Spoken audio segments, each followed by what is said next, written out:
با سلام، من بعد از مدت ها برگشتم. من توضیحات بخوام بدم به شما اینکه جایی بودم دسترسی به نت نداشتم، یه مدت ندیدم، ولی به شما قول میدم که از این به بعد دیلی آپلود داشته باشیم و هر روز آپلود بکنم. اینجا بر خودم یه مچ آلکاتراز رفتم، رندوم استارت کردم، یارای خوبی هم بهم افتاد. بعد اینجا دیدم انمی داره منو میزنه، اومدم پشت دیوار کاور گرفتم که موقعی که یاراتون کاورتون نمیدن مهمترین چیز اینه که با دیوار اینجوری چیزا کاور کنید. چون زدمش تیرم یکم دیر ریجستر شد به خاطر پینگم و اینا. بعد پینگم اونقدر خوب نبود.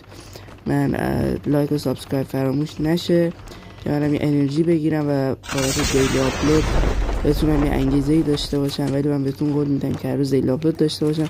اینجا هم رفتیم انمی رو دیدم، من داره میزنه، یکی رو ناک کرد، من ریلود کردم، خودش رو ناک کردم، خودش رو زدم، هم کیلش رو زدم. خدا نگهدار.